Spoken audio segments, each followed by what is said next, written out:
يا أيها الذين آمنوا لا تبطلوا صدقاتكم بالمن والأذى كالذي ينفق ماله رئاء الناس ولا يؤمنون بالله واليوم الآخر ومثله كمثل صفوان عليه تراب فأصابه وابل فتركه صلدا لا يقدرون على شيء مما كسبوا والله لا يهدي القوم الكافرين ومثل الذين ينفقون أموالهم ابتغاء مرضات الله وتثبيتا من أنفسهم كمثل جنة بربوة أصابها وابل فآتت أكلها ضعفين وإن لم يصبها وابل فطل والله بما تعملون بصير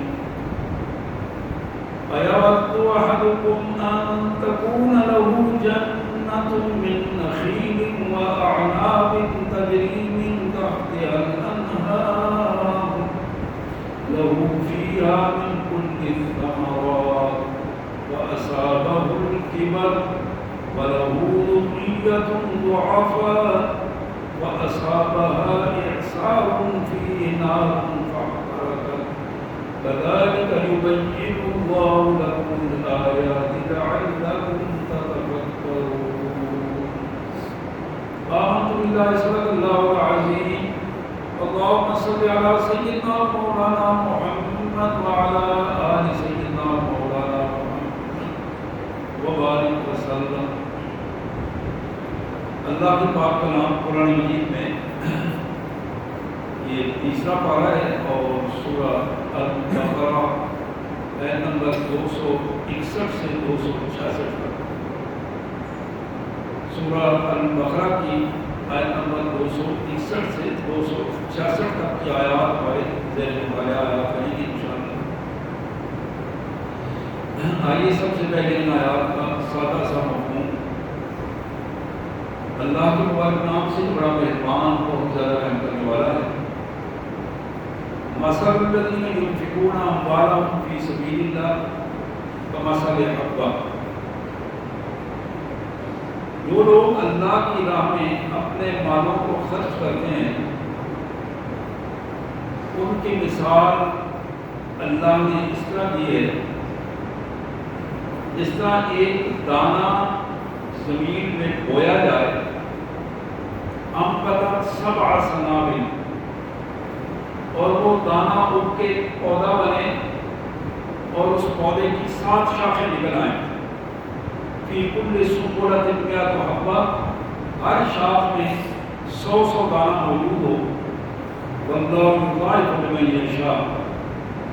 یہ ایک دانے سے جو 700 گنا اللہ نے بڑھایا، پھر اللہ فرماتے ہیں کہ اس سے بھی زیادہ جس کو ہم چاہتے ہیں بڑھا کر دے دیتے ہیں۔ واللہ واسع علیم، اللہ بڑی وسعتوں والا، برکتوں والا اور سب کچھ جاننے والا ہے۔ الذین ينفقون اموالهم فی سبیل اللہ، یہ دوسری مثال ہے، وہ لوگ جو اللہ کی راہ میں اپنے مال خرچ کرتے ہیں، ثم لا يتبعون ما انفقوا منا ولا اذى، پھر جہاں مال خرچ کیا ہے، جس کو دیا ہے، نہ اسے تکلیف اور تانے دیتے ہیں اور نہ اس پر احسان جتاتے ہیں۔ لہم اجرہم عند ربہم، ان کا اجر ان کے پروردگار کے پاس محفوظ ہے۔ ولا خوف علیہم ولا هم یحزنون، یہ وہ لوگ ہیں کہ جنہیں مال کم ہونے کا بھی خوف نہ ہوگا اور نہ ہی کوئی غم انہیں ملے گا۔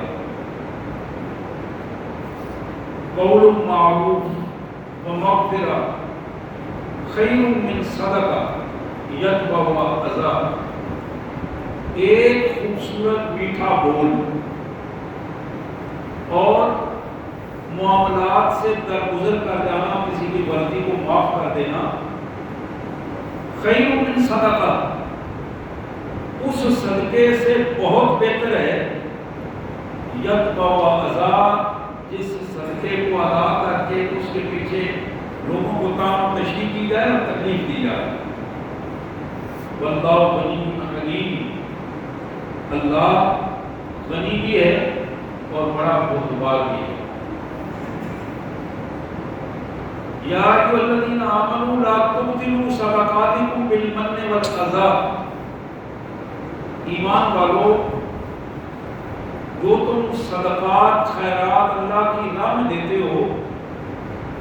ان کو احسان جتا کر اور لوگوں کو طعن و تشریح کر کے تکلیف دے کر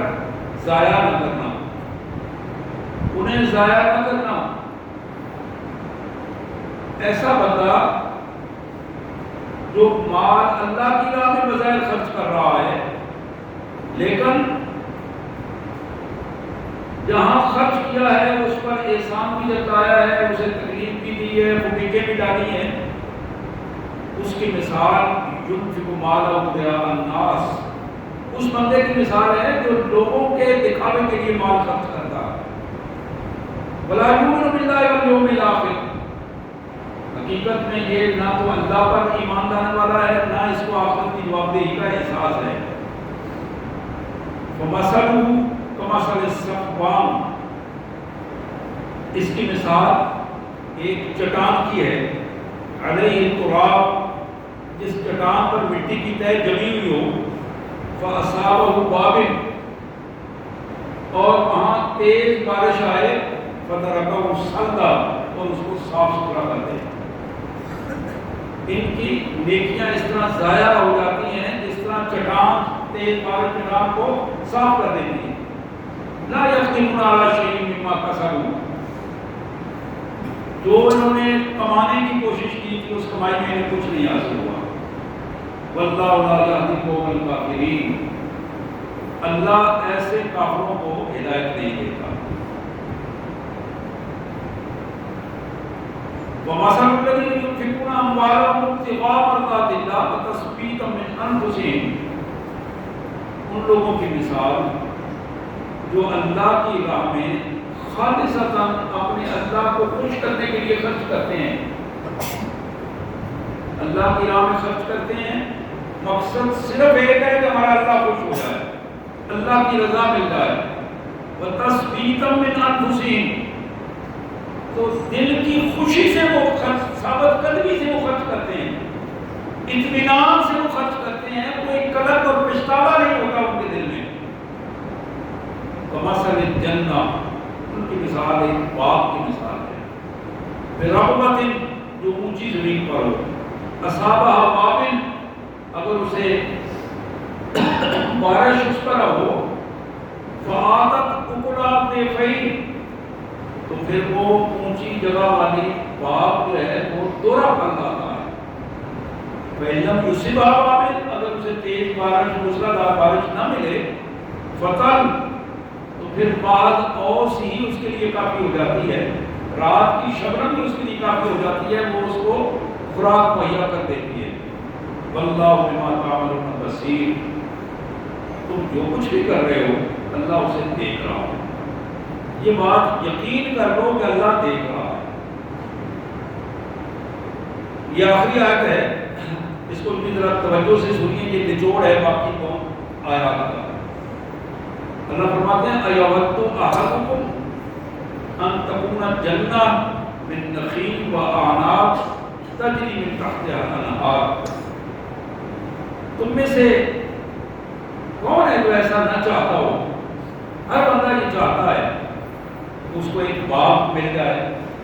خوبصورت باغ ہو، کھجوریں لگی ہوں، انگور اس میں ہوں، طرح طرح کے پھل اس میں موجود ہوں، تجری من تحت الانہار، باغ اونچی جگہ پہ ہو، نیچے اس کے نہریں چل رہی ہوں، لہو فیہا من کل الثمرات، اور وہ ایسی جگہ پہ ہو، زرخیز زمین میں ہو جہاں اسے ہر قسم کا پھل اس باغ میں اگتا اور موجود ہو۔ یہ ہے منظر باغ کا۔ اب اس منظر کو دوسرے رنگ میں دیکھیں۔ وَأَصَابَهُ الْكِبَرُ، باپ کا مالک پورا ہو گیا، وَلَهُ ذُرِّيَّةٌ ضُعَفَاءُ، شادی لیٹ کی تھی، بچے چھوٹے چھوٹے ہیں،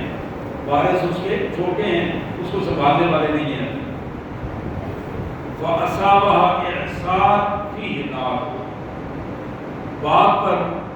طوفان آیا، ایسا طوفان کہ جس میں آگ کے بگولے موجود تھے، فَاحْتَرَقَتْ، اس طوفان اور آگ نے اس پورے باپ کو جلا کر راکھ کر دیا۔ تمہارا کیا اندازہ ہے کہ کون ہے جو اللہ کی ناشکری کر کے پھر اس سطح پہ آ جانا چاہتا ہے؟ كَذَلِكَ يُبَيِّنُ اللَّهُ لَكُمُ الْآيَاتِ، اللہ اپنی آیات، اپنے احکامات تمہارے لیے کھول کھول کر اس طرح بیان فرماتے ہیں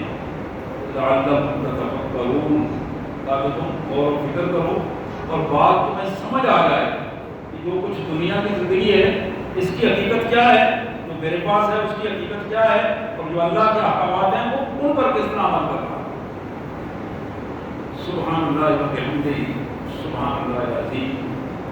گھر میں ان آیات کو دوبارہ پڑھیے گا، تیسرے بارے میں سورہ البقرہ کی آیات ہیں 261 سے لے کر 266 تک، یہ آیات جن کا میں نے مفہوم آپ کے سامنے رکھا ہے۔ کوشش کریں، مطالعہ کرتے رہیں، جن آیات کا میں بتاتا ہوں اپنے بچوں کو بٹھائیں، سنائیں ان کو، یہ ہے اصل میں دین، اور یہ دولت ہے، یہ دنیا ہے جس کا حقیقی تصور مالک نے اس انداز میں پیش کیا جس نے یہ ہمیں دیا ہے۔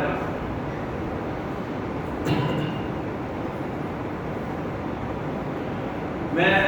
بغیر کسی توقف کے یا تشریح کے میں چند حدیث اس پس منظر میں آپ کے سامنے رکھنا چاہوں گا، آپ ذرا غور فرمائیے۔ مسند ابو یعلا کی یہ روایت جناب ابوبکر صدیق رضی اللہ تعالیٰ عنہ کی بیان کرتا روایت، قال سمعت رسول اللہ صلی اللہ علیہ وسلم علی اعواد المنبر، میں نے دیکھا میرے آقا صلی اللہ علیہ وسلم منبر پر تشریف فرما رہے ہیں اور پورے جوش جذبے سے آپ خطبہ ارشاد فرما رہے ہیں، میں نے اپنے کانوں سے سنا۔ جناب ابوبکر صدیق کہتے ہیں سمیت کو میں نے اپنے کانوں سے سنا، حضور فرما رہے تھے اتقوا النار ولو بشق تمرہ، لوگوں آگ سے بچنے کی کوشش کرو چاہے وہ ایک کھجور لے کر بچ جاؤ، اگر تمہارے پاس اور کچھ نہیں ہے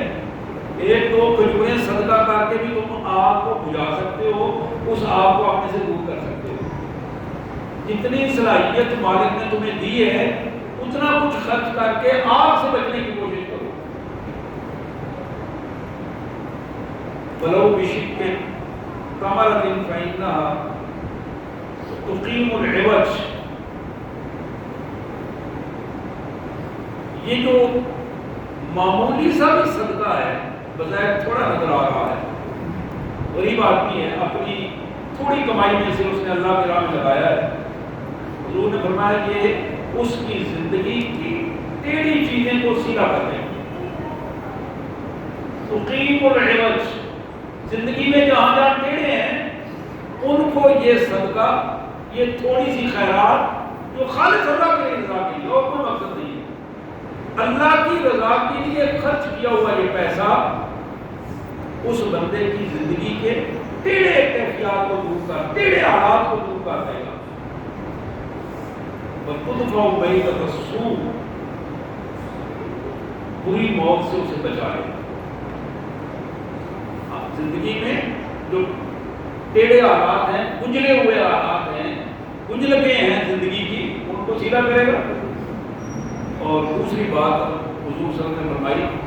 وَتُدْفَعُ بَيْضَةَ السُّوءِ، بری موت سے اسے بچائے گا۔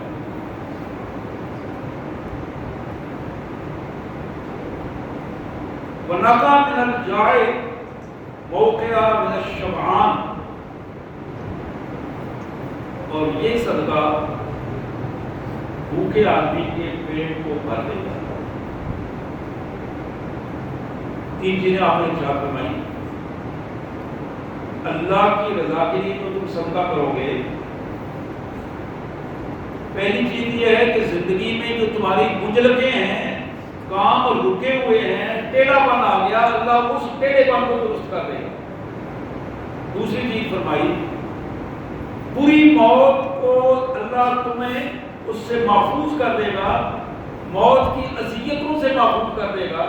اس لیے صدقہ دے کر موت کی اذیتوں سے بھی بچنے کی کوشش کرو۔ پھر فرمایا کہ تم صدقہ جس کو دو گے، خیرات دو گے، اللہ کی راہ میں خرچ کرو گے،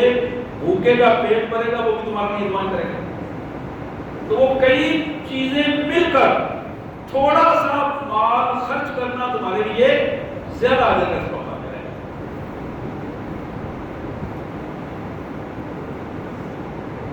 بخاری کی ایک روایت کو جناب ابو ہریرہ رضی اللہ تعالیٰ عنہ کے حوالے سے حضور نے فرمایا کہ من تصدق بعدل تمرۃ من کسب طیب ولا يقبل اللہ الا الطیب، جو شخص ایک کھجور کے بدلے میں تھوڑی سی کھانے کی کوئی چیز دے کر اس کے بدلے میں اللہ کی حضور صدقہ خیرات دے کر خرچ کر کے اجر حاصل کرنا چاہتا ہے، اسے یہ معلوم ہونا چاہیے کہ اللہ تعالیٰ سوائے طیب چیز کے کوئی چیز قبول نہیں کرتا، پاک چیز کے علاوہ کوئی چیز قبول نہیں کرتا، حرام مال سے صدقے کو قبول نہیں کرتا۔ اس کے دوسرے الفاظ میں صدقہ کا غلول، چھینا ہوا مال، دوسرے کا حق چھینا ہوا، چوری سے، رشوت سے، بدکاری سے، مختلف حوالوں سے اکٹھا کیا ہوا مال، بددیانتی سے، جھوٹ سے، اللہ اس کو قبول نہیں کرتا۔ فإن الله يقبل بيمينه ثم يربيها لها لصاحبها كما يربي أحدكم فلبه حتى تكون مثل الجبل۔ جو ہی یہ بندہ، غریب بندہ، تھوڑے پیسے والا، متوسط طبقے والا، اپنے گھر میں اخراجات بھی ہیں لیکن پیسہ پھر بھی نکالتا ہے اللہ کی راہ میں دینے کے لیے، جو ہی اپنے ہاتھ سے یہ دوسرے کو پہنچا دیتا ہے خیرات، اللہ فرماتے ہیں کہ وہ میرے ہاتھ میں آ جاتی ہے۔ رسول اللہ نے فرمایا کہ وہ اللہ کے دائیں ہاتھ میں آتی ہے۔ اللہ تبارک و تعالیٰ اس مال کو لے کر پھر بڑھاتے ہیں، ثم یربیہا لصاحبہا، جس نے خرچ کیا ہے اس کے اکاؤنٹ میں اس مال کو بڑھانا شروع کر دیتے ہیں۔ اور پھر فرمایا کہ بالکل اس طرح جس طرح تم چھوٹے سے پالتو جانور کے بچے کو اہتمام سے پالتے ہو، اس کی حفاظت کرتے ہو، کوشش کرتے ہو، اس کو چارہ ڈالتے ہو، مختلف چیزیں ڈال کے اس کو تم پالتے ہو، پرورش کرتے ہو اس کی، اس طرح تمہارے مال کی اللہ پرورش کرتا ہے، حتیٰ تکون مثل الجبل، یہاں تک کہ وہ ایک بہت بڑے پہاڑ کی مانند بن جاتا ہے۔ تو تھوڑا سا پیسہ جو اللہ کے رضا کے لیے خرچ کیا تھا وہ ایک بہت بڑے پہاڑ کی مانند بن جاتا ہے۔ اور ایک دوسری روایت میں اس طرح بھی ہے، حتیٰ ان اللقمۃ لتصیر مثل احد، یہاں تک کہ جو ایک لقمہ کھانے کا تم کسی دوسرے کو کھلا کر اللہ کی رضا کے لیے یہ کام کرتے ہو، اللہ تعالیٰ اسے بڑھا چڑھا کر بہت پہاڑ کتنا بڑھا دیتے ہیں، اور اس کا اجر کتنا بڑھا کے اس کو عطا کرتے ہیں۔ مسند احمد کی ایک روایت عقبہ بن عامر رضی اللہ تعالیٰ عنہ جو بیان کرتے ہیں کہ نبی رحمت صلی اللہ علیہ وسلم نے بڑی خوبصورت بات اور بڑی اہم بات ہمیں بتائی، کل امرئ فی ظل صدقتہ حتی یقضی بین الناس، کل حشر میں قیامت کے دن تپتی ہوئی زمین اور سورج کی شدت، ان حالات میں جہاں پیاس اور سائے کی کیفیت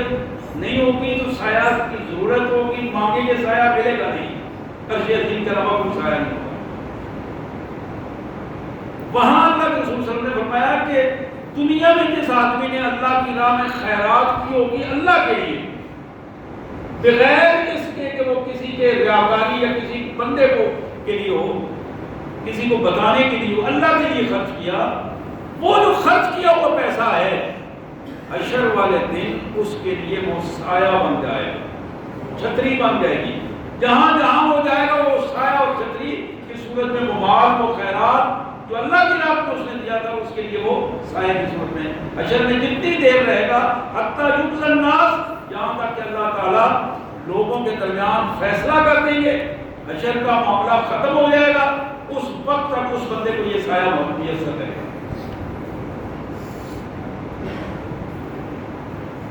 مسند احمد کی ایک دوسری روایت، جناب عبداللہ بن مسعود رضی اللہ تعالیٰ عنہ، یہ چھوٹی چھوٹی باتیں یاد رکھا کریں، یہ بڑی برکت والی باتیں ہیں، رسول اللہ صلی اللہ علیہ وسلم کے ارشادات ہیں، انہیں یاد کر کے لوگوں تک پہنچایا کریں، دوسروں تک پہنچایا کریں، یہ بھی ہمارے لیے صدقہ جاریہ کا ایک باعث بنتا ہے۔ یہ خاص کر یہ حدیث جو میں سنا رہا ہوں یہ میری بہنوں کے لیے، بیٹیوں کے لیے،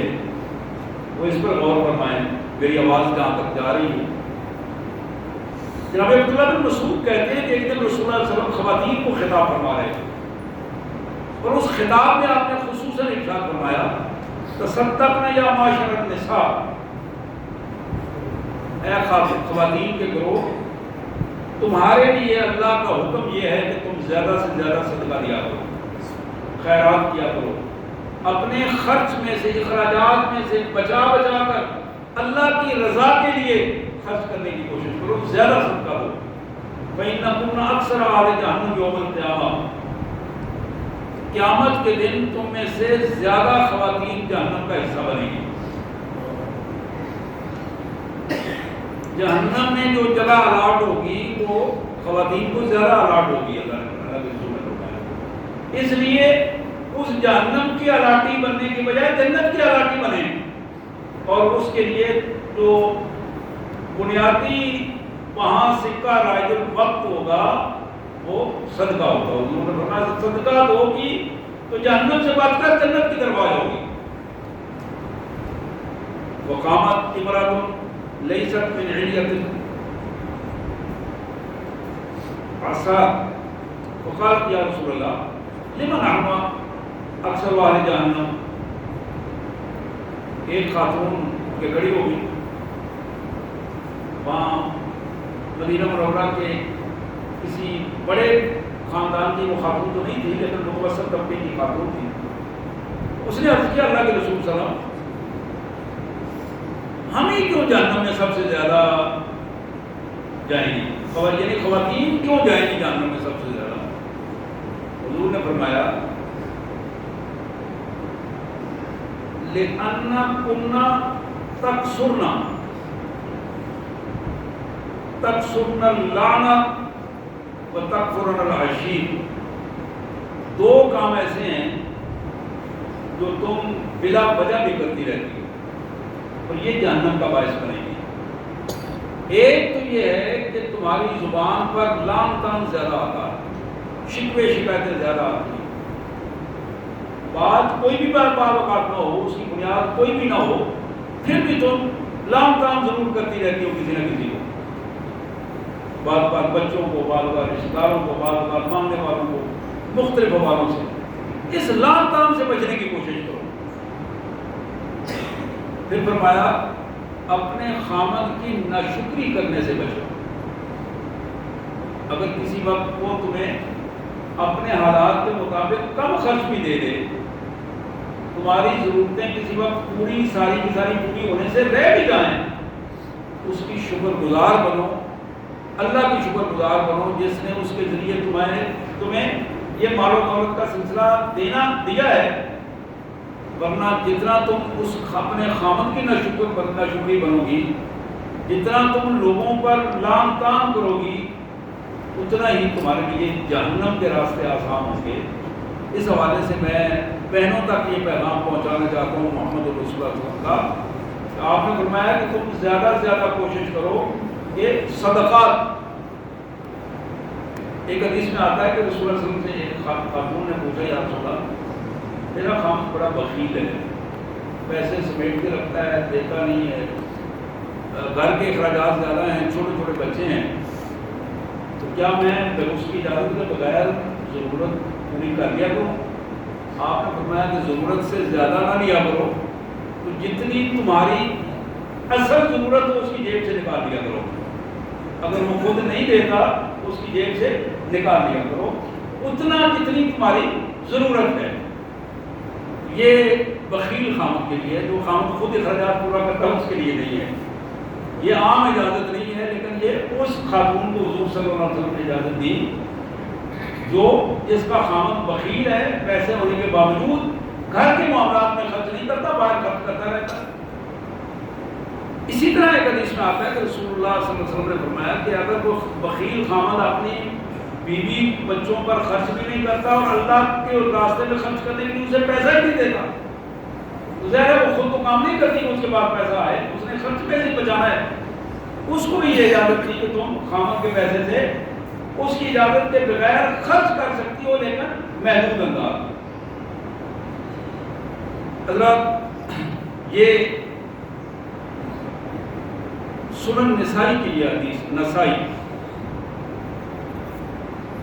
یہ بھی ایک دوسرے موضوع پر یہ الفاظ ہیں، آپ اس پہ بھی غور کیجیے۔ جناب سلمان بن عامر رضی اللہ تعالی عنہ کی یہ روایت، الصدقۃ علی المسکین صدقہ وعلی ذوی الرحم سنتان صدقۃ وصلۃ۔ لوگوں، تم جو اللہ کی راہ میں خرچ کرتے ہو، اگر وہ اللہ کی راہ میں خرچ کیا ہوا تمہارا پیسہ تمہارے رشتہ داروں کے علاوہ کسی پر غریب مسکین یتیم کے لیے تم خرچ کرتے ہو، اللہ اس کا تمہیں بڑا اجر دے گا۔ لیکن یہی پیسہ تم اگر اپنے غریب رشتہ دار پر خرچ کرتے ہو تو تمہیں دوہرا اجر ملے گا، دوہرا اجر ملے گا۔ ایک اس کا اجر تو صدقے کا اجر ہے، خیرات کا اجر ہے، اللہ کی راہ میں خرچ کرنے کا اجر ہے، اور دوسرا اجر جو ہے وہ صلہ رحمی کا بھی ملے گا۔ اللہ تعالیٰ دوہرا اجر تمہیں عطا فرمائے۔ یہاں بھی گھروں میں ایسی پوزیشن ہوتی ہے کہ بعض اوقات رشتہ داریوں میں ناراضگیاں ہو جاتی ہیں، محسوس ہوتا ہے کہ فلاں نے میرے لیے زیادتی کی ہے، مجھ پر فلاں نے ظلم کیا ہے۔ خواتین کے حوالے سے بھی یہ سلسلہ ہے، اور آج کل مردوں کے رویے بھی آدھی خواتین کے رویے ہو گئے ہیں، وہ بھی اسی طرح لڑائی جھگڑوں میں مرد خواتین کی طرح ہی آنا جانا انہوں نے شروع کر دیا ہے۔ بالخصوص وہ رشتہ دار جو سسرالی ہوں، ننیالی ہوں، ددیالی ہوں، اپنے نسب سے ہوں، ان سارے رشتہ داروں کا احترام کرنا اور ان پر پیسہ خرچ کرنا جو اللہ نے دیا ہے یہ لازم ہے، اور اس کی وجہ سے بندے پر جو اللہ کی رحمت ہوتی ہے اس کا آپ اندازہ نہیں کر سکتے۔ یہ حدیث جو میں پیش کر رہا ہوں اس پہ ذرا غور کیجیے۔ حکیم بن عزام رضی اللہ تعالیٰ، یہ ام المومنین سیدہ خدیجہ کے بھتیجے ہیں، بڑی جلیل القدر صحابیوں میں ان کا نام ہے۔ وہ کہتے ہیں کہ ان رجل سال رسول اللہ صلی اللہ علیہ وسلم عن الصدقات ایھا افضل۔ ایک موقع پر ایک آدمی آیا اور اس نے رسول اللہ صلی اللہ علیہ وسلم سے عرض کی، مختلف صدقات کے حوالے سے پوچھا، مختلف مدات کے حوالے سے بات ہوئی کہ کس کس مد میں خرچ کروں تو افضل ہوگا۔ تو نبی رحمت صلی اللہ علیہ وسلم نے اسے فرمایا، الا ذی الرحم الکاشف، تمہارا وہ رشتہ دار جو تم سے ناراض ہے، دشمنی میں اتر آیا، ذرا غور کیجیے، وہ رشتہ دار ناراض ہے، دشمنی میں اتر آیا، تم جب اپنا پیسہ اللہ کی رضا کے لیے اس پہ خرچ کرو گے تو یہ افضل ترین صدقہ ہے، اللہ تعالیٰ اس کا زیادہ اجر تمہیں عطا فرمائے۔ ہم بعض اوقات کہتے ہیں میں اس سے سلام کیوں لوں، وہ مجھے سلام دیتے ہیں، اسلام کا جواب ہی نہیں دیتا، میں اس پہ کیوں خرچ کروں، وہ مجھ پہ خرچ نہیں کرتا، میرے خلاف پروپیگنڈا کرتا ہے، میرے حوالے سے اس کا رویہ درست نہیں ہے، میرے بچوں کے ساتھ اس کے تعلقات اچھے نہیں ہیں، میرے گھر والوں کے ساتھ اچھے تعلقات نہیں ہیں، رشتہ دار ہے لیکن تو ایک بندے نے جب رسول اللہ صلی اللہ علیہ وسلم سے یہ فرمایا کہ میں تو کرتا ہوں وہ نہیں کرتا، حضور نے فرمایا کہ تم تو کاروبار کرتے ہو، اس جملے پہ غور کیجیے، تم تو کاروبار کرتے ہو، جو تمہارے ساتھ اچھا ہے تم اس کے ساتھ اچھے ہو، جو برا ہے تم اس کے ساتھ برا۔ اسلام کاروباری رویے نہیں رکھتا، اسلام احسان کے رویے رکھتا، آگے بڑھ کر دوسرے پر احسان کے، اگر تعاون نہیں کر رہا ہے کہ پھر بھی تعاون کر رہا، یہی رویہ اللہ کے رسول صلی اللہ علیہ وسلم نے ہمارے سامنے رکھا۔ حضرات یہ اور مت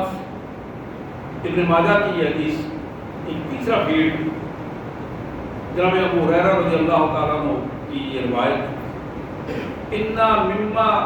يَلْحَقُ الْمُؤْمِنُ مِنْ عَمَلِهِ وَحَسَنَاتِهِ بَعْدَ مَوْتِهِ، مرنے کے بعد بندہ مومن کا خرچ کیا ہوا پیسہ یا خرچ کیا ہوا کوئی اور صلاحیت موت کے بعد اسے کس حد تک ملے گی؟ پہلی چیز فرمائی علما علمہ و نشرہ، اس بندے نے علم حاصل کیا اللہ کی رضا کے لیے، اس میں کبر نہیں تھا، تکبر نہیں تھا، ریاکاری نہیں تھی،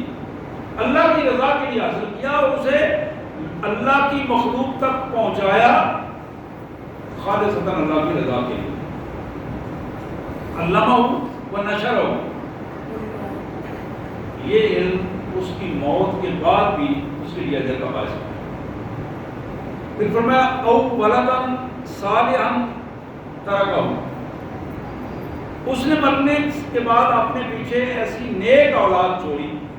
بچوں کی تربیت کی، نمازی بنایا، مسلمان بنایا، نیک اولاد اچھی تربیت کر کے وہ نیک اولاد اس کے لیے صدقہ جاریہ بن جائے گی، نیک اولاد مرنے والے کے لیے صدقہ جاریہ بن جائے گی۔ پھر فرمایا او مصحفن ورثہ، یا پھر اس بندے نے قرآن مجید لے لیے، قرآن مجید لے کر کسی ایک فرد کو دے دیا، کسی مدرسے میں دے دیے، مسجد میں جا کے رکھ دیے، پڑھنے والے طالب علم کو ڈونیٹ کر دیے، ہدیہ کر دیے، یہ قرآن مجید جب تک پڑھا جاتا رہے گا اللہ تبارک و تعالیٰ اس کے لیے اس کو صدقہ جاریہ بنا دے گا۔ اور مسجد بناؤ، یا مسجد بنائی یا اس کی تعمیر میں حصہ لے لیا، اور بیتم لابن السبیل بناؤ، یا پھر راستے پر کوئی ایسی جگہ بنا دی جہاں مسافر لوگ چند منٹ ٹھہر سکے، کوئی سایہ درخت لگا دیا، کوئی تھوڑی سی جگہ بنا دی، پانی پینے کا کوئی ذریعہ بنا دیا، مسافروں کے لیے ٹھہرنے کی کوئی جگہ اور ان کے لیے سہولت کے لیے کوئی جگہ، ونہرن اجراؤ، یا پھر اس نے پانی پینے کا کوئی ذریعہ بنا دیا، اور صدقۃ اخراج من مالی فی صحتہ و حیاتہ، یا اللہ کی راہ میں خرچ کیا ہوا وہ پیسہ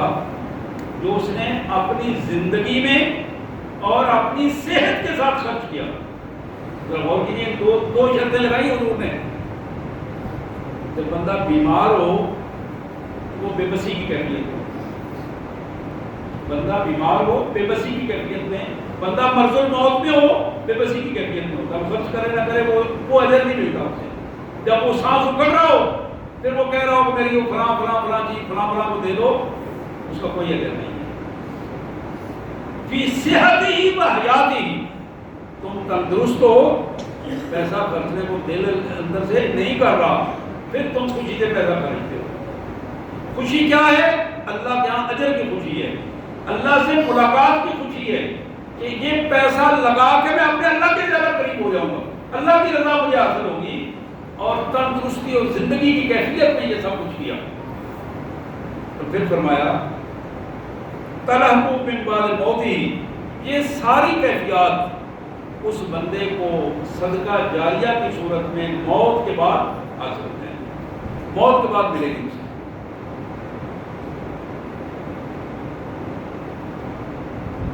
موجم طبرانی کی ایک روایت، جناب حسن، امام حسن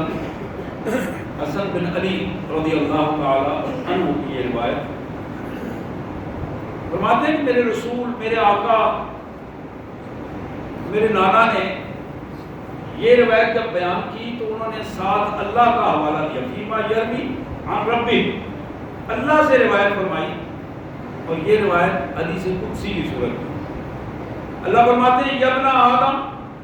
افرغ من کنزک عندی، اولاد آدم اپنے مال کو، جو خزانہ میں نے تمہیں دیا ہے نا، اس کو میرے پاس رکھ دے،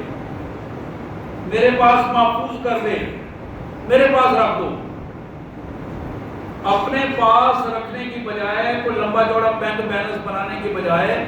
لمبی چوڑی باغات، زمینیں اور کاروبار، فیکٹریاں بنانے کی بجائے میرے پاس رکھو۔ ولا حرکا ولا غرقا ولا سرقا، اور میں تمہیں ضمانت دیتا ہوں کہ تمہارا میرے پاس رکھا ہوا مال نہ تو جلے گا ولا حرکا، اسے آگ نہیں پڑے گی، کرنٹ نہیں پڑے گی۔ کہتے ہیں فلاں فیکٹری چل رہی تھی، وہ فلاں جگہ پہ دفتر کا ریکارڈ ہی چل گیا تھا، وہ سارا اکاؤنٹ ہی ختم ہو گئے۔ اللہ فرماتے ہیں کہ تمہیں فکر نہیں ہونی چاہیے، کسی قسم کا کوئی ریکارڈ مال جلنے سے تباہ نہیں ہوگا میرے یہاں۔ بلا غرقا، نہ پانی میں ڈوبے گا اور نہ جہاز پانی میں ڈوب کے ختم ہو جائے گا، میرے یہاں وہ بھی تمہارا محفوظ رہے گا۔ بلا سرقا، کسی ڈاکو اور چوری کے ڈاکے اور چوری سے تمہارا مال ضائع بھی نہیں ہوگا۔ اوفیکہ احوج ما تکون الیہ، یہ تمہارا خزانہ، تمہارا مال جو تم نے میرے لیے خرچ کیا تھا اور اسے محفوظ کیا تھا میرے پاس، میں تمہیں اس وقت واپس کروں گا جب تمہیں اس کی سب سے زیادہ محتاجی ہوگی، تمہیں سب سے زیادہ اس کی ضرورت ہوگی، کہیں نہیں ملے گا، تو یہ تمہارا مال جو میرے پاس محفوظ کیا ہوا ہے، میں اس وقت تمہیں یہ مال ادا کروں گا۔ اوفیکہ احوج ما تکون الیہ۔ حضرات، آخر میں دو احادیث اور بھی رکھنا چاہوں گا آپ کے سامنے۔ ایک تو یہ ہے کہ مسلم ماحول میں، مسلمانوں کی آبادیوں میں رمضان المبارک جب آتا ہے تو وہاں اس مسلمان آبادی پر یہ فرض کفایہ کی کیفیت ہوتی ہے، سنت کی کیفیت ہے، سنت متواترہ کی کیفیت ہوتی ہے کہ وہ اپنی اپنی مسجدوں میں اعتکاف کریں، اعتکاف کریں۔ یہ آخری عشرہ اعتکاف کا عشرہ ہوتا ہے۔ حضور صلی اللہ علیہ وسلم نے فرمایا وَمَنِ اعْتَكَفَ يَوْمًا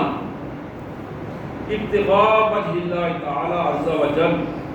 جعل اللہ بینہ وبین النار ثلاث خنادق۔ یہ تو 10 دن کا اعتکاف، 9 دن کا اعتکاف اپنی جگہ پر، جس نے صرف 1 دن کا اعتکاف اللہ کی رضا کے لیے کیا، صرف اللہ کے لیے الگ ہو گیا سب کچھ چھوڑ چھاڑ کے، حضور نے فرمایا اللہ تعالیٰ اس کے اور آپ کے درمیان 3 خندقوں کو فاصلہ کر دیتا ہے۔ ایک خندق کے دونوں کناروں کا فاصلہ زمین و آسمان کا فاصلہ ہے، اتنا اللہ تعالیٰ اسے اجر عطا فرمائیں گے اور جہنم سے آزادی کا پروانہ عطا کریں گے۔ اس لیے اپنی مساجد میں اعتکاف کا اہتمام کریں۔ 9-10 دن کے لیے جتنا ٹائم آخری عشرے کا نکلتا ہے دنیا داری کو چھوڑ کر، لیکن اعتکاف میں بھی اگر ہمارے معمولات وہی رہیں جو باہر تھے پھر اس کا کوئی فائدہ نہیں ہے۔ اعتکاف میں ایک دوسرے سے گپیں آنکھنا، موبائل پہ اپنے آپ کو لگائے رکھنا اور اپنی روابط اسی طرح دنیا داری میں دوست احباب سے رکھنا، یہ وہ پہلو ہیں جو اعتکاف کی کیفیت کو بندے کو اور زیادہ مجرم بنا دیتے ہیں۔ اعتکاف کا مطلب ہے کہ دنیا سے کٹ کے ادھر آ گیا ہے اور یکسوئی کے ساتھ یہ 9-10 دن اس نے رہبانیت سے گزارے ہیں، چلہ کشی کے گزارے ہیں اللہ کے حضور. اللہ میں اس کی توفیق عطا فرمائے. دوسری حدیث کو میں آپ کے سامنے رکھنا چاہوں گا، یہ ابو داؤد کی حدیث ہے. جناب عبداللہ بن عباس رضی اللہ تعالیٰ عنہ کی یہ روایت، فرض رسول اللہ صلی اللہ علیہ وسلم صدقۃ الفطر طہرۃ للصائم من اللغو والرفث وطعمۃ للمساکین. جناب ابن عباس کہتے ہیں کہ رسول اللہ صلی اللہ علیہ وسلم نے رمضان المبارک کے آخری دنوں میں ہمیں بتایا کہ تم میں سے ہر روزہ دار پر صدقہ فطر فرض ہے، فرض واجب قرار دیا آپ نے. یہ کیا کرے گا؟ طہرۃ للصائم، روزے دار کے روزے کو جہاں جہاں خلا تھا، کچھ کمیاں تھیں، کوتاہیاں تھیں، ان کو دور کر دے گا، پاک کر دے گا. من اللغو، روزہ رکھ کے جو اس نے ادھر ادھر کی فضول باتیں کرتا رہا، فضول حرکات کرتا رہا، یہ صدقہ فطر اس میں جو اس کی جگہ پہ کفارہ بن جائے گا.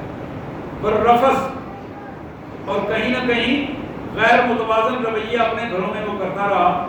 اس حوالے سے بھی یہ کور کر جائے گا. وطعمۃ للمساکین، اور یہ مسکینوں کے کھانے کا سبب بھی بن جائے گا. اللہ تعالیٰ ان کے لیے یہ ایک اچھا راشن ان کے لیے بن جائے گا. فمن اداها قبل الصلاۃ فهي زکوۃ مقبولہ، جس شخص نے عید الفطر کی نماز سے پہلے پہلے اس کو ادا کر دیا، یعنی وہ آج بھی دے سکتے ہیں، کل بھی دے سکتے ہیں، پورا رمضان اس کی ادائیگی کا ہے، اس نے یہ ادا کر دیا، گویا اس نے وہ مقبول زکوٰۃ ادا کی، یعنی اس کی قبولیت کا جو سرٹیفکیٹ ہے وہ بھی رسول اللہ دے رہے ہیں کہ یہ اس کے لیے مقبول زکوٰۃ اور مقبول صدقہ فطر کی کیفیت بن جائے گی. فمن اداها بعد الصلاۃ فهي صدقۃ من الصدقہ، اور جس نے نماز عید کے بعد ادا کیا تو وہ اسی طرح جس طرح خیرات کرتا ہے صدقۃ الفطر ادا ہو جائے گا، لیکن وہ پہلی ترجیح پر ادا نہیں ہوگا. تو لہٰذا یہ بھی لازم ہے کہ پہلی ترجیح پر اچھے انداز میں اس کو ادا کیا جائے. اور صدقہ فطر کے لیے ہمارے ہاں جو شخص بھی اگر وہ اپنی گندم کھا رہا ہے تو گندم 2 کلو گندم فی آئے کے فرد کے حوالے سے دے دے. 10 گھر میں افراد ہیں، 20 کلو گندم اللہ کی راہ میں دے دے کسی مسکین کو، کسی محتاج.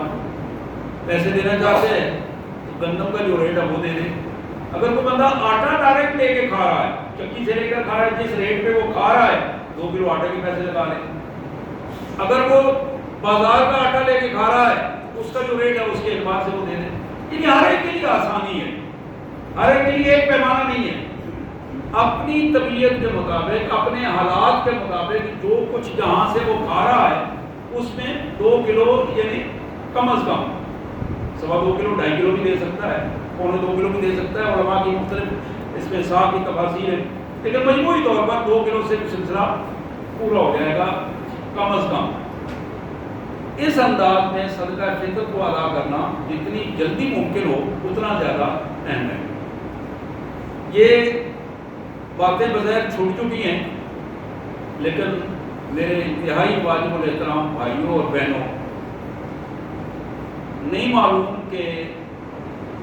افطاری تک ہم پہنچیں گے کہ نہیں پہنچیں گے، عید تک پہنچیں گے کہ نہیں پہنچیں گے. کوشش کریں اندر کو صاف کریں، دل و دماغ کو اپنے اللہ کے لیے حاضر کریں، اور اخلاص کے ساتھ اپنے اللہ کے حضور اپنی عبادات کے لیے، اپنی جسمانی عبادات کے لیے، نماز کے لیے، روزے کے لیے، مالی عبادات کے لیے، روحانی طور پر اپنے آپ کو ٹھیک کرنے کے لیے، اپنے اللہ سے محبت اور محمد رسول اللہ صلی اللہ علیہ وسلم سے محبت کے حوالے سے، یہ خالی خونی نہیں، محبت وہ جذبہ وہ اندر پیدا کریں، وہ جذبہ جو لگا دینے والا ہو، اپنے آپ کو خرچ کر دینے والا ہو. آپ یقین کریں آپ کے دل میں اطمینان پیدا ہوگا، سکون پیدا ہوگا، اور رمضان کی قیمت آپ کو معلوم ہوگی اگر اپنے اندر اخلاص کی وہ کیفیت پیدا کر لیں. ورنہ پھر حالات آتے ہیں چلے جاتے ہیں، کسی پہ بارش ہوتی ہے، کہیں وہ اس میں باہر کا رنگ پیدا کر دیتی ہے، پھول کھلا دیتی ہے، اور کئی اروڑیوں پہ گندیوں کو دیکھ کے تحفظ بھی ہوتا ہے۔ اللہ سے دعا ہے اللہ تبارک و تعالیٰ رمضان المبارک کا صحیح احترام کرنے اور اپنی صلاحیتیں اللہ کی رضا کے لیے لگانے کی توفیق عطا فرمائے۔ وآخر دعوانا الحمد للہ رب العالمین۔